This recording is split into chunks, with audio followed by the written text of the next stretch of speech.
Hey, Poppy. Hello, Marvin. How you doing? I am doing great. How are you doing?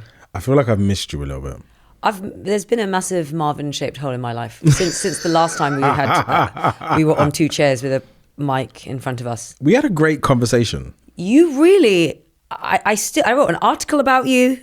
Really? Yeah. I tagged you in it. Like, you really opened up my mind and gave me some insights on what men actually feel and what they want. Okay. Because you came on a spin-off of Brown Girls Do It Too. Yes. Which was Big Boy Energy. And I'm not going to lie, like, I thought, not men eye roll, but like, what do they have to feel sorry for? They run the world. And actually, you did open up my eyes. And There's some things. Yeah, big time. Okay. I have some questions for you. Yeah, go on then. So the first one is the easiest one, is like, who is Poppy J?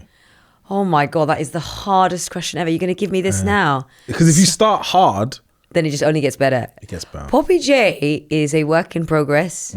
She is I don't know why I'm referring to myself in the third person. So I'm basically a director. I work in documentaries. Yeah. That's what pays the bills. Yeah. Podcasting does not pay the bills, as I'm sure you know. Yeah.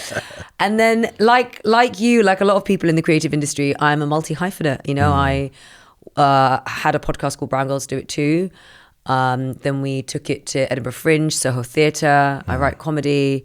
I perform, apparently. What do I not do? I'm a woman of many hats. You're working. Jack of all trades, yes. Yeah. Are you master of which one? Jack of all trades, master of sweet fuck all. Really? Yeah, I think so. I think a lot of people in our industry are like that. I'm going to counter that in the next hour. Okay, fine. Okay, let's go. All right, the first one is, just to go back to our conversation that we have, right? Yeah. And I remember we had a conversation about your father. Oh, wow. Well, we're getting deep. We're not going deep. Do you remember you asked me about my dad and I just went... You did. I did. And I wanted to know if there's been an update. You know what? What did you ask me about my dad? You asked me a really... Do you know why he was what you considered very intense in terms of how he managed your family? Yeah. He's a difficult nut to crack, that one. But I think we're slowly getting there. He sends me cute photos of the stuff that he cooks. Wow. And then I send messages back being like, oh, that looks delicious. I can't wait to try it. And that is our way of communicating. And that is his way of opening up and showing love and being a bit more vulnerable, because men of that age, especially in my community, in the South Asian community, they weren't allowed to be vulnerable. They had to be men. Funnily enough, I think my relationship with my dad is getting better. My relationship with my mum is she, I think, is still shackled by shame from the community, whereas my dad, can I swear on this? Yeah. My dad doesn't give a fuck anymore. He's like, I'm old, my daughters are old, they're all unmarried, I don't give a fuck what the community thinks. I've worked my whole life and now I just need to chill out and make my shag prawn and just When you think of your mum's community, is there someone specific you have in mind? I always feel like when you think of like a group of people, there's always a couple of people who are putting the most amount of pressure. Well, it's the extended family at large. I think my mum cares so much about what I think my mum cares so much about what our extended family think about her and her decisions. And the fact that I'm one of 6, 5 girls, 1 boy, we're all unmarried. We're all, getting on. Let's be fair. In percentage wise, how rare is that in percentage? If you were to guesstimate? I mean, I would say anecdotally pretty rare. Like, I'm 40, the next one is 38. To have 5 daughters, I mean, we are in where I grew up. And I think if we were still living here, the shame for both my parents would be so much louder, really amplified, because you're right in, this is the heart of Banglatown, right? So we moved away, and I think my mum feels that pressure a lot more than my dad. I think he's really kind of let go in a way that I really respect and admire. And I think, it's been on my mind for a while. I think you just brought it out, but understanding both of them and having empathy in a way that I never did before. And I think that happens to a lot of us. You get older, and then you less of a dick. Or... Do you feel older? Like, I don't. Oh my God, I was on a date last night and I didn't sleep till like 4 o'clock. I feel like a 27. I feel like a woman child. I've got Peter Pan complex, but I only got Peter Pan complex because I was married. I was forced into a marriage when I was like, I basically didn't do all the things that white people do. Do you know what I mean? I didn't do my gap year. I didn't have a boyfriend. I went straight to a husband. I basically didn't live my youth. So I'm living it now, which is great. I mean, there's pros and cons, but it's great to be doing that at my age because, you know, you don't give a fuck. Let's see what else we have on here. Oh. Oh, wow. You know what? Have you seen This Is Your Life? Yeah. I feel like This Is Your Life. The book is now an iPad. Oh, wow. Exactly. The 21st century update. Wow. God. Okay. I really went through the vaults. You really all did? Of your images. Wow. And I have some overall estimations, which I will caveat some of the other pictures with. Yeah. But Yeah. there's something about how you present which feels very intentional. Me? Yeah. Okay. So I and get me if I'm completely wrong. Yeah, no. Safe space. Yeah, of course. What I was picking up was you intentionally you avoid glam. Glam. When you say glam, what do you mean? Like, I mean, looking like, glamorous or being? No, because there's a definite effort. There's definite a conscious contribution to like how you look. Yeah. But it's not like the traditional 20. Like you mean like small? Are you talking about fashion? Yeah. Yeah, like a small It's dress. color. It's color led. It's bright Yeah, led. yeah, It's big character. And then there's a couple of images of you working where there's like a hyper focus on like your craft. Yes. And all of that goes out of the window. Oh, massively. Big and then time. there was like one image of you looking. You're giving me Mystic Meg vibes. You're really seeing into my soul here. Oh my God. You're like. And then there was this like really glamorous picture of you in some sort of gown. I think I might have an image of it. Yeah. And I was like, it's so interesting. The three worlds feel really distinct and different. Distinctly different and not available all the time. Yeah. Yeah. God, that's a really astute perception. Is that intentional? Very intentional. Very. Like when I'm filming and also being a female director and being quite, you know, my nickname is Pitbull Poppy, which, you know, I can be quite, it's awful because a man wouldn't be given that name. He's just confident or assertive. But I think anytime a woman, a working class woman, who's a woman of color, if she just knows what she wants, then she's, you know, called Pitbull Poppy. So then who named you that? It was a contributor actually. Really? Who said Pitbull Poppy. Usually I'm really contributors don't call me. The nice ones are like, oh, she knows what she wants, but this particular one, he just didn't like being told what to do, I guess, by a woman. But so this, you have to be very, when you're directing, like I wouldn't wear makeup, I wouldn't wear anything revealing, not that I necessarily do, and not that there's anything wrong with that. Like it's like I have to have a uniform. I have to be as like, I prefer being androgynous.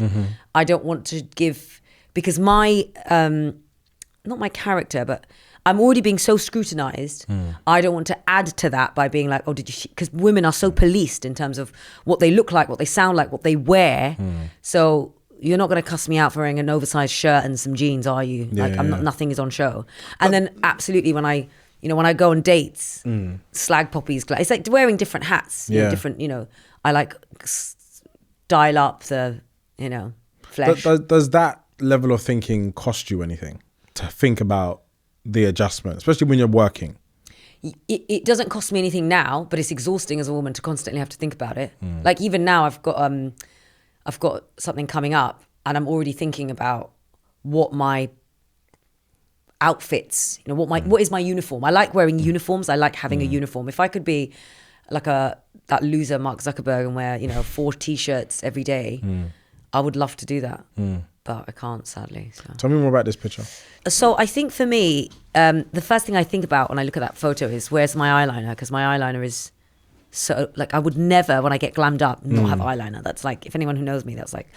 And then it's just looking at someone I recognize that is me, but feels so distant and so far away. Like where I am now and the space I occupy now is so different to the world that she is in. And it's almost like it's two different people. Even though I'm her. Excuse my ignorance. When you say forced, like what does the context of being forced? Because I think that word feels like you were literally picked up. I've seen videos of things that are happening in different places where it's like literally. So Asians have like dark jokes of forced. It wasn't like tier 1 forced where you're like, you know, tier 1 chopped up and like, that's the honor killing vibes. Or like tier 1 is that when you go to another country, when they pack you off to another country and get you married.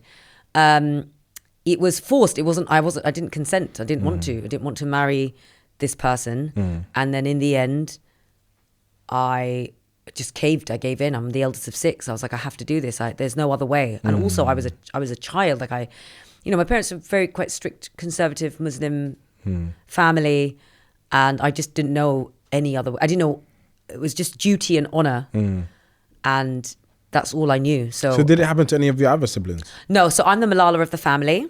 I took the proverbial shotgun, but they know if I was still married to my ex-husband, they would be all married right now, all of them. The very idea that a non-Bengali person could be introduced to my family as it would have been absolutely. In fact, I think my sister is the first person in our entire extended family to bring home someone who is not from Bangladesh, not Bangladeshi or British Bangladeshi. So then, which is huge. Do you have a sense of like, I did that, or is it heavy because of that particular fact, or is it actually pride that you went through it and you made a different future for your family? Massively pride, like massively. I mean, and they know that. They're very grateful and thankful. Like they know. And bless my parents, like they had my best intentions. I mean, something people don't really understand about South Asian culture is like when women get married, they go and live with the husband and the husband side of the family. It's it's huge. It often, of course, yes, often gets overlooked. Like if you were Bengali or even Pakistani, or even Sikh, I mean, it's less practiced now, but it's across the board. South Asian, it's a custom, it's a tradition, where if I married you, I would live with your parents, your siblings. My household income is now part of your household income, which is why men in a lot of cultures, but men especially in South Asian cultures, are valued so much because they bring home a wife. Right. I'm one of 6. Why am I one of 6? It's because my parents were trying for a boy.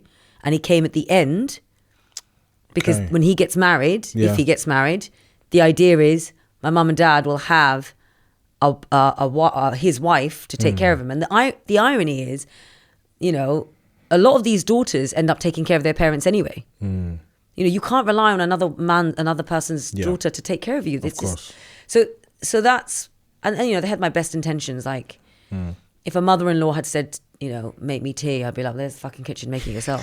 They know I've got I'm not a model daughter-in-law. Where did that come from? Has that always been the case? Did you go for a point where you suppressed and then you... You know what? I have to be really careful how I say this, but like being a geriatric millennial, being from a very working class South Asian Bengali immigrant household, like this area is my ends.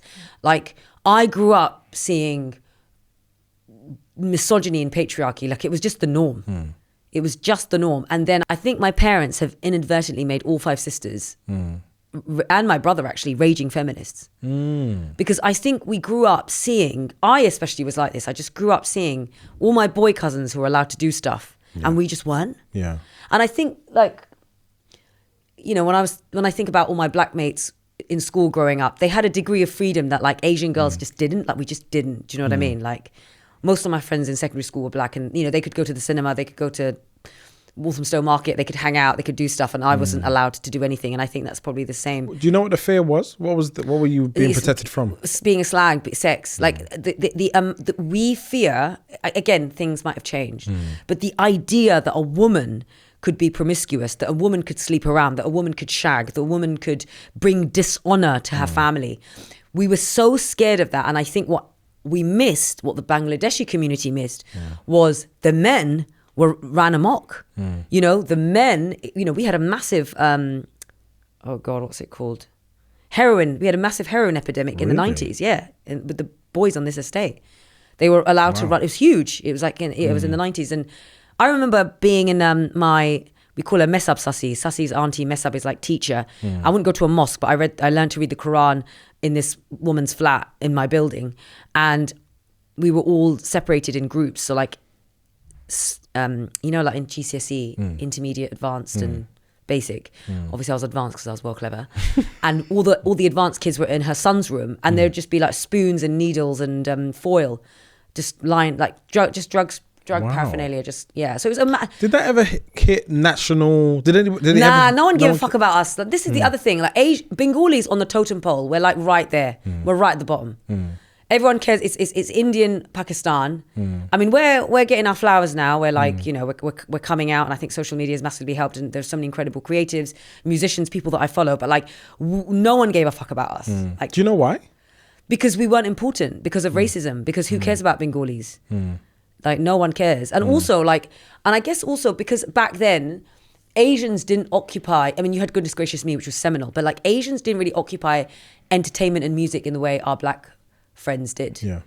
You know what I mean? And then added to that, even if you went to your mum and you said, I want to be a musician or play football, you'd get beats because it's like, what, are you mad? Like, we've come here with £3 in our pocket. You're going to be a doctor, lawyer, engineer. So we were never encouraged to take on the arts or explore that. Again, things are now changing. And I think the ironic thing is, and I think the biggest mistake our community made is they cared so much about girls and protected their girls so much that the boys were allowed to do pretty much whatever they wanted. And then you had the heroin epidemic. And then I have to be very careful about what I say, but you look at the grooming gang scandal. You know, a lot of accusations about those gangs being Pakistani, a lot of accusations about gangs being predominantly from South Asian backgrounds. I mean, there's a lot of issues around that stereotype because, of course, white grooming gangs exist as well, but you can't deny. Was there a partial relationship between the drugs and the sex being connected, or is it not? Are you talking about grooming gangs? Yeah. Is it oversimplified to do that? I think it's oversimplified to do that. I think it's a national, it's basically it's an organised crime network.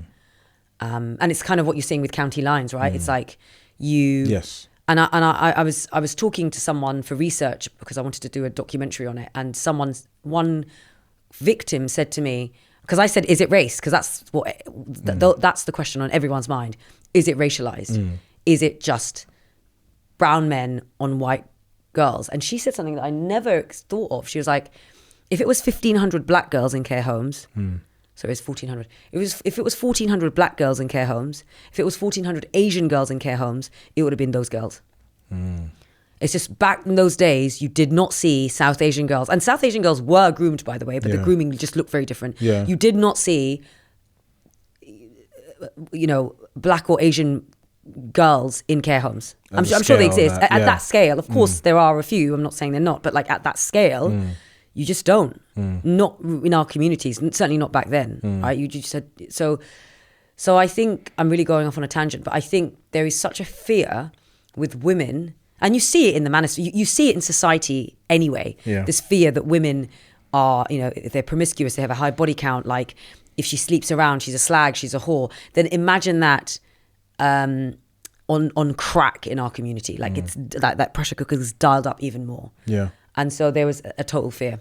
Okay. Sorry, I really went absolutely to town. I was really with you. This was the picture that I was talking about. Oh my God. So like this, for me, this is a presentation, but it doesn't reoccur often on your profile, and I thought that was potentially intentional. Yeah, it's a couple of things really. It's so just good to add, this could be a lifestyle choice with matcha. Oh yeah, like 100%, right? I find it could that be so fucking cringe. Oak surfaces. Yeah, it could be, you know, I'm in my journal today. You could probably create a whole lifestyle with the back of it. I literally want to gag. I want to vomit. I quite want to matcha later. Actually. Yeah, it's ruined matcha for you. It's never appealed to me, that stuff. I've, you know, the wellness. I feel so critical and self-aware when I do it. I was invited to an event. That's why I like. Don't get me wrong. I can scrub up. And I love clearly, and I love clearly, and I love thank you, and I love making an effort. Yeah, but it's not the route I wanted to go down, because I just find all that stuff, again, no shade, but about to throw shade. I find all that stuff quite disingenuous. I don't know. I just it's not what I follow. And I was talking to a friend who was talking to her friend about my Instagram, and she said something really interesting. She said, Poppy's Instagram aesthetic isn't polished or something like that. And I'm like, I don't follow those people. I don't like that look. It's authentic to you. It's just, I mean, this is the other thing. This is why I said I was a work in progress. I don't know what, I know what feels right. But Instagram, and that's the other thing, social media is a necessary evil. Like I find, I've now decided, I cracked the code yesterday, actually, maybe 2 days ago. Instagram is work, and I can't fight it anymore. I have to see it like work. Yeah. It is job opportunities, it is work, it is networking, it's my calling card. But as a geriatric millennial, I don't know how old you are. Like, same. We didn't grow up with iPads and phones. It's only literally this year I can now talk on the street and do a piece to camera, like a fit piece to camera, and not get like cringed out. Yeah.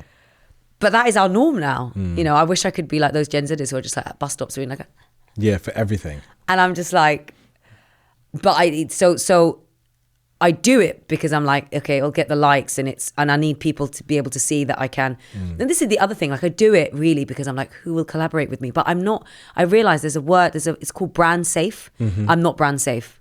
Interesting. I learned that word the other day. I'm not brand safe. You know, I talk about Gaza, I talk about Palestine. I'm quite political, even though I have to be very careful because I'm a director. I work for the BBC. I freelance, so I have to be very careful about what I say. But I'm never going to be able to direct a documentary about Gaza. I'm too outspoken about it, right?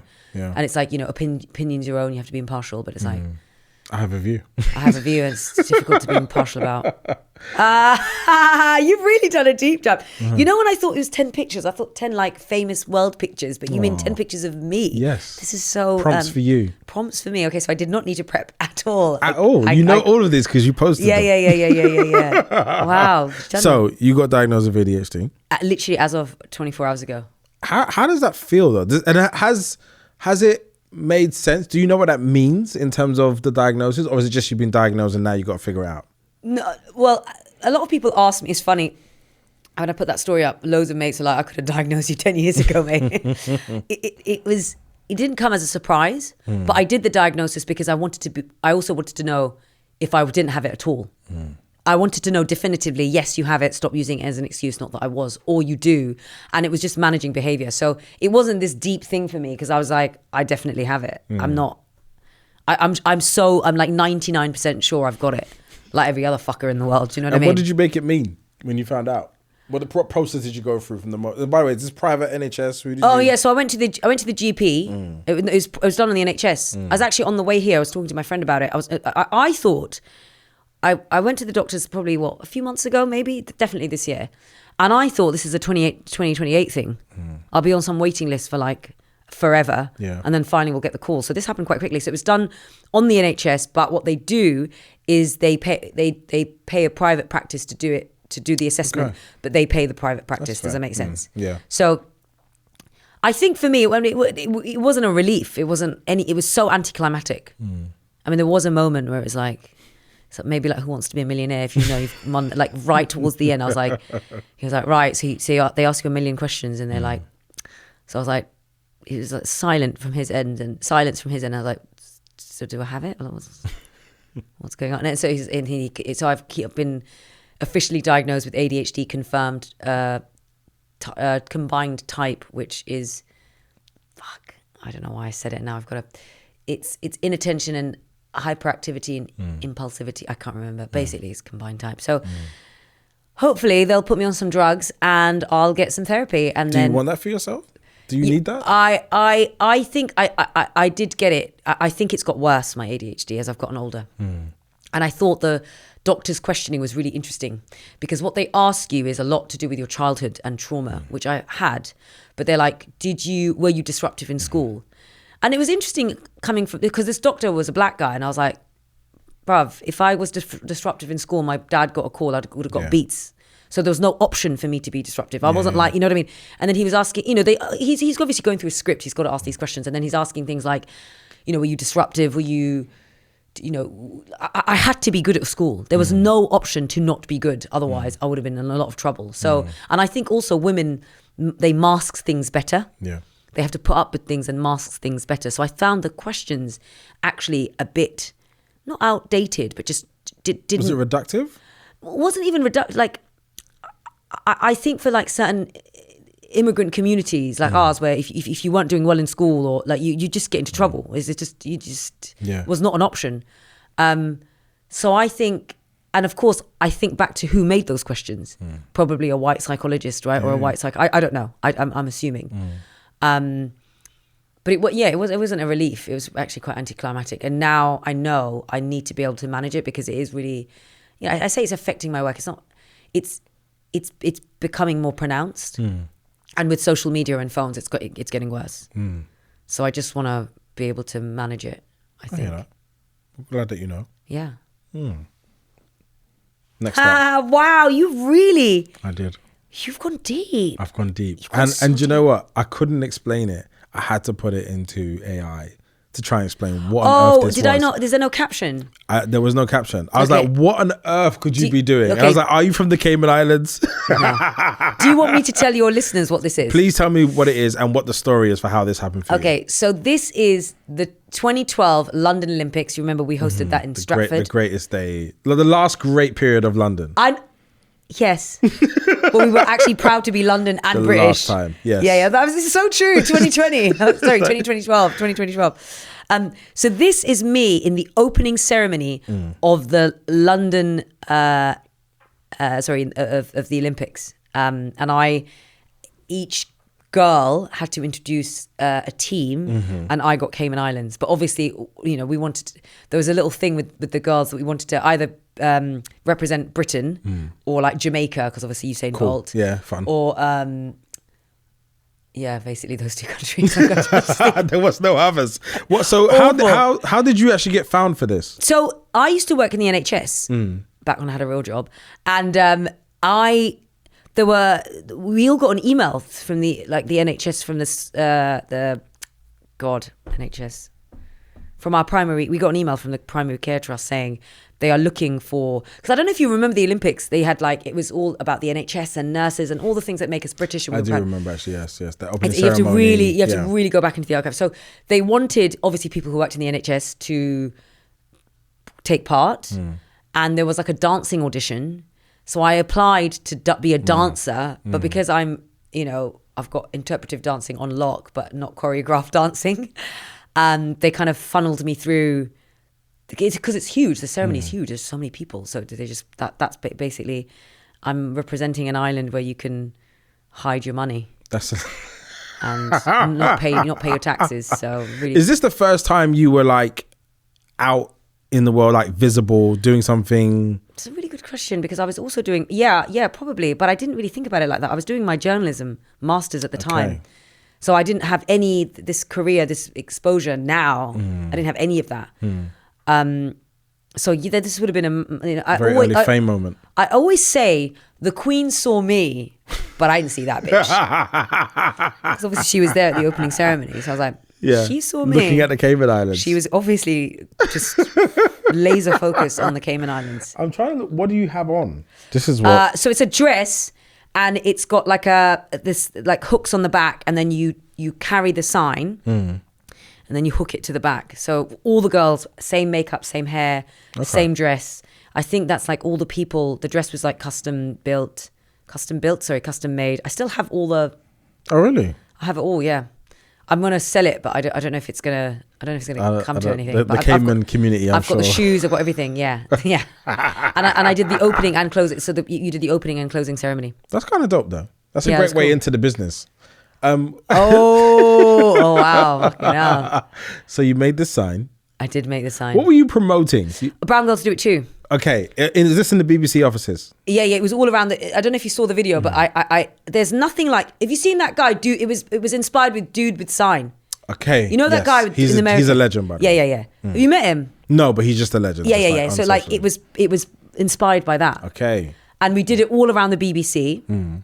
It's so funny. How were they about that? I don't feel like they were really cool and chill. Where they were not cool is, I'm sure you've been to the BBC, haven't you? So you can see the BBC News. Yes. So we went in there and didn't get sign off. Oh. And they thought we were protesters. So we got the boot and got kicked out, because it is proper fucking, it's like their war very room. rigid in there. Yeah. Then, and also now when you go to the BBC, it's hard. The security is hardcore. Yeah. Like before, you used to just be able to flirt with Abdul and be like, hey, nah. And then actually just you weren't able to flirt with Abdul. They still had. I'm sorry, I don't want to get anyone in trouble. It's much more stringent and strict now than it was back in the day. But there's nothing like someone holding up a sign that gets people to stop and look. Yeah. Honestly. That's so interesting. Why this particular sign though? Because I do think men and women cheat equally. I think it's just the equal is different in different ways that we do it. Yeah. We do it either with someone we know, and it's probably a little bit more emotional. Again, people are going to come at me at the comments, and I think men just do it more with their dicks. But I think, and women, we're just better at hiding it. We're better at hiding things because we. You know, you've heard of the mother load, right? The woman load. We just, because we end up juggling so much, it's easier to lie about your affair to your husband because you end up, you know, you're taking care of the kids' pack lunches and their routines and their lessons and their this. You know, you could easily slip in a fucking, you know, an affair. I mean, you obviously easily couldn't because you're so busy as a mum, but like it's easier for us to hide it, I think. Why do you think the brand of men cheating versus women cheating is so male skewed? It's so male skewed. It's a really good question. It's so male skewed because I think men are, and I have to be very careful how I say this. I'm gonna have to be really careful how I say this. Why? Yeah, I guess why am I being careful? I guess I don't want people to just come at me at the comments, but I guess I should just fucking say it. I should just say it. Men are louder and take more space, right? And there is always this stereotype in society that like men think with their dicks and they just want to fuck and all these bullshit theories, like they just want to spread their seed. And obviously the manosphere is not helping.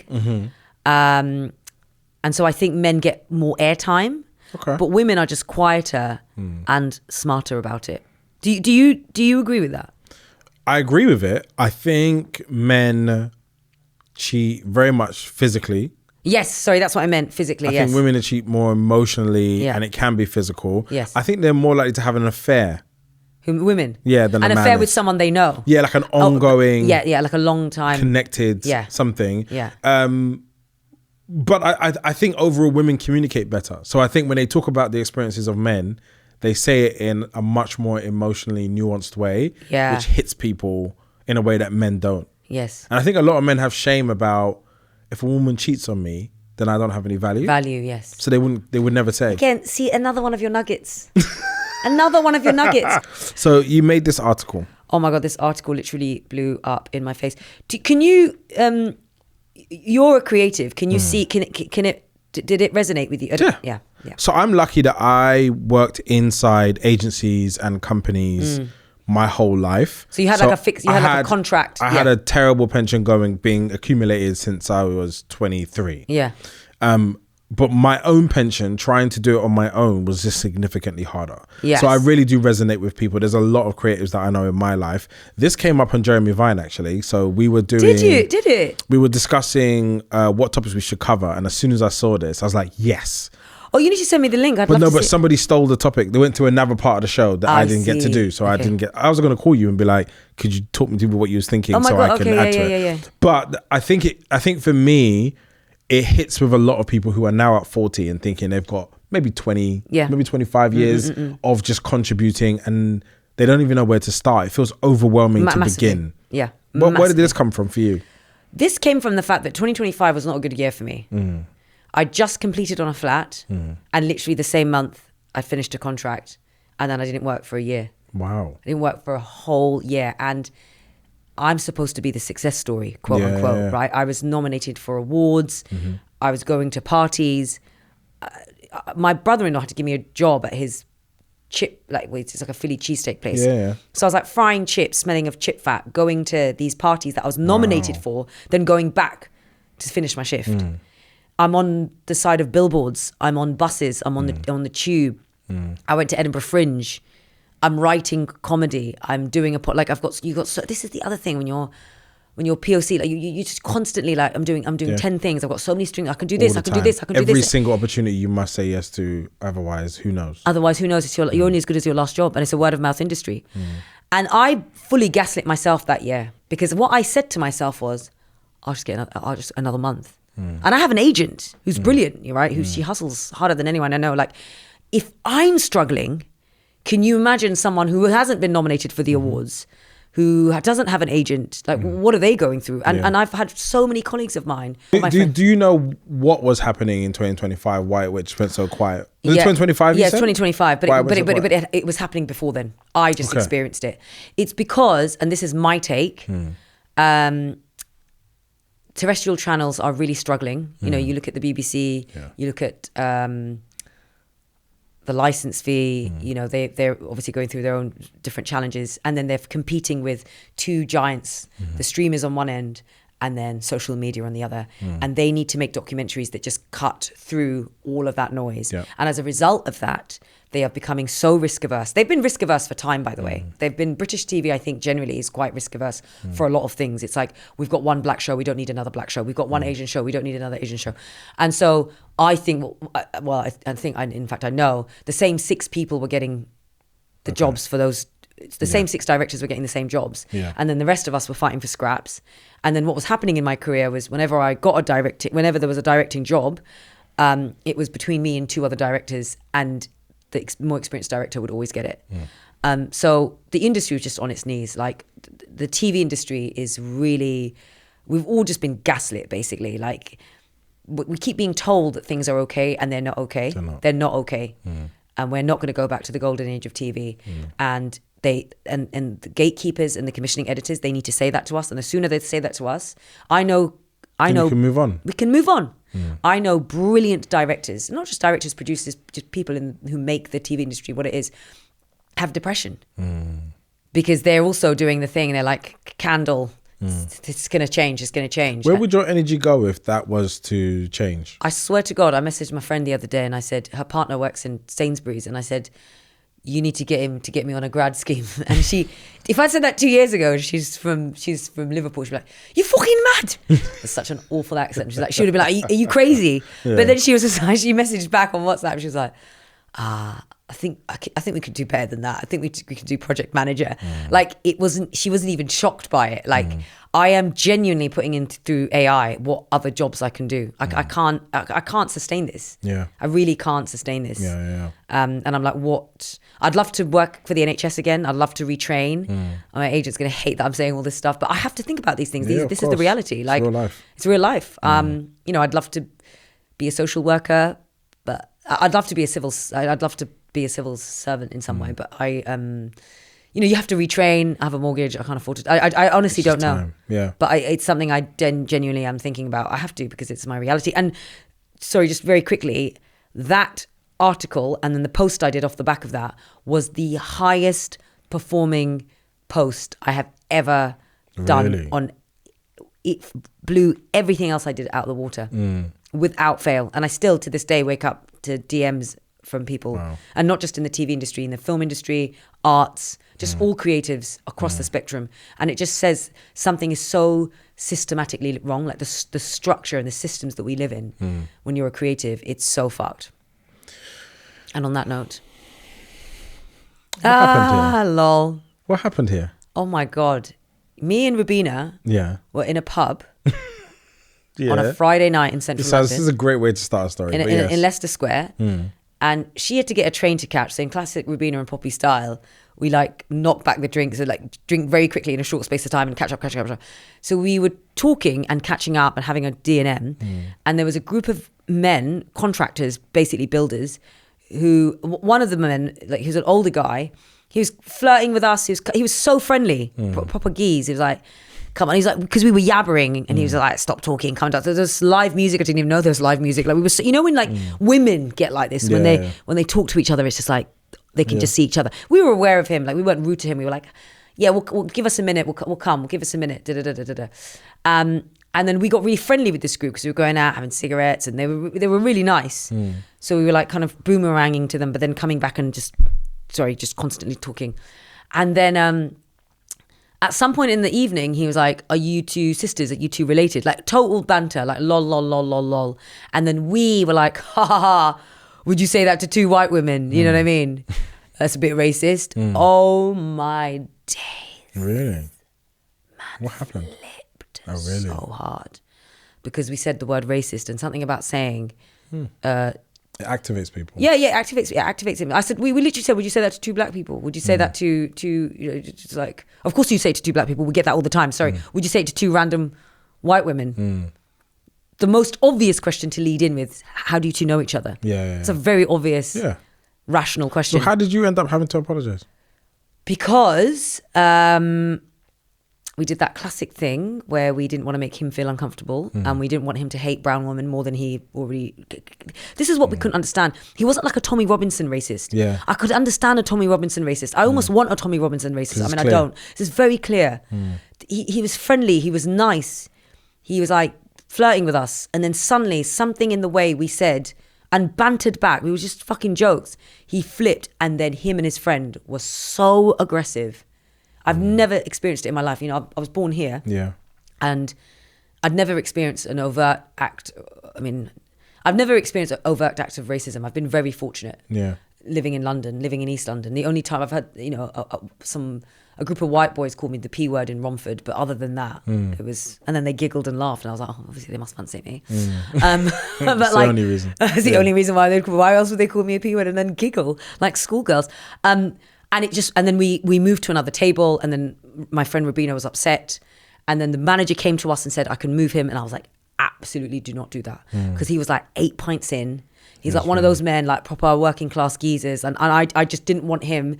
You know, your mind just goes, right? You start imagining things like he gets kicked out, him and his friend gets kicked out, and they see an Asian woman and they start fucking, you know, they project and they, you know. What did it teach you? What did you learn from that? I learned, don't fucking use the R word is what I learned. Don't say the word racist. Like the comments off that as well on the on I, because they shared it on my Instagram. So many white people, so many non Asians basically being like, well, maybe you could have looked like sisters. Like lots of defense. Yeah, yeah. And I was like, we didn't look like sisters. We didn't look anything alike. No. But there was just something in it. So what I've learned from that is, I'm going to be really careful using the R word, because using the R word, I don't know if you saw this clip of, is it Dawn Butler, the MP? Yeah. Dawn Butler in the Houses of Parliament. It was extraordinary. It says to this other MP she's a racist and gets berated for calling the woman a racist instead of the Speaker of the House. Did you get asked to leave as well? Yes. Yeah. So exactly. So I'm not saying it, but it felt very much like that sort of moment. So instead of questioning it, like he could have easily, we didn't go in there. My God, by the way, he is lucky that he didn't say that to any of my other friends. Yeah. They would have fucking they would have chewed his head off. They would have switched like he did. Why didn't you film, take a picture? Why did you not go big in the moment? I really think sometimes with those cases, it makes things worse. Yeah. I think sometimes people don't learn. I think recently you would have seen this on the Elizabeth line, those kids vaping. Yes. I thought that was restorative justice. I thought, you know what, good. Let people see their face. Yeah. But I think sometimes the whipping out the phone and absolutely, it's a car crash, isn't it? It's a pylon. Yeah. And instead of that person learning or understanding, maybe I'm too empathetic and too understanding, and maybe I'm just too much of a mug. But in that moment, it was two women with a group of predominantly white men. Us getting our phones out would have not gone down well. Like it would have gone very left very quickly, because I think, in fact, if we had got our phone out, we would probably, I think it would have been physical. It was already teetering on that, to be honest. I'm going to do this one. It's the final one. Okay. It's a good one to end on, to be honest. Do you feel like that? I have a disconnect. I think I have a bit of a male privilege in this area because I probably just get through enough. But the closer I get to establishment, the more I know I don't matter. Yeah. I'm actually in the way. Yeah. It's quite a humbling feeling to have, where you feel like, I know that they would steamroll me if I ever became too annoying and loud.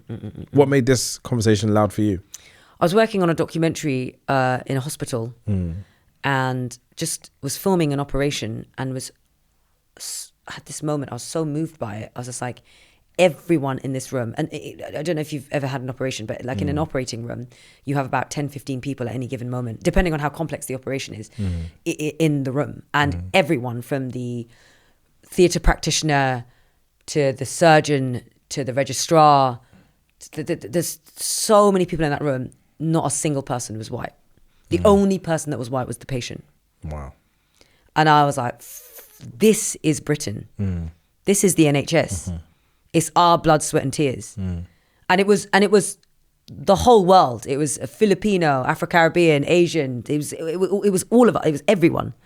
And I don't know. I think obviously off the back of all the reform, Tommy Robinson, probably for the first time in my life, not last year or the year before, I think, you know, when they had those massive, when they were like, when they had those race riots. Yeah. It's probably the first time where I was like, I don't know if I'd support England in a football match now. Yeah. I really felt so rejected by this country I call home. And really, it's probably the first time in my life it actually upset me. I remember we were recording a Brown Girls Do It 2 episode, and BBC had sent out an alert to everyone because it was the day that there was going to be another protest, like a race riot, and they were, you know, they're sending my South Asian producer in a cab to Euston Station. That's the level of protection we had to take. So, yeah, I just don't think I will ever be good enough for Britain, and that is sad, but it's just got to keep cracking on, I guess. Or not. If you don't get to eat. So I don't know about you, Marvin. Well, there's that part, but I think my invitation to you. Yeah. So from the day I met you. Yeah. There's a lot of people that I meet and then I follow them on social media and then I feel like I should unfollow you because I just feel this is weird, right? Yeah. You're not aligning with their... I have no ambitions to talk to you ever again. Yeah. I always felt like at some point I'm going to catch you. You did. This is such a... I'm really embarrassed to say. I'm really embarrassed to say, and I can't quite believe I'm saying it on camera. That I didn't know what the format was. I was just like, sometimes I do this. I just like come to things, and I'm like, it's not that I don't prep. I just like being surprised. But I'm like, I wish I'd. So you're getting everything really very much off the cuff and like reactive. But that's the best. I know, but if I'd known, I probably would have absolutely, you know. I'm not saying prepped or censored myself, but I would have, you know, considered some more things. Consider some more things, and now I'm just like, bleh. But I think I'm getting so much insight because this is how, when I'm trying to understand who Poppy is, these are the things that I'm looking at, and you've given me an answer to it all, and it all adds up and makes perfect sense. Yeah, but you do the same. You do the same. Like just now, you saying, when I said, "Do you feel like that?" You said, "I do," but like my male privilege helps me. I honestly. I wish there were more people that spoke like you, or who saw the world. Like I just don't see that enough. I see it in my friends. Yeah. But that's like my tiny group of however many male friends. Do you know what I mean? I also surround myself with like super dope.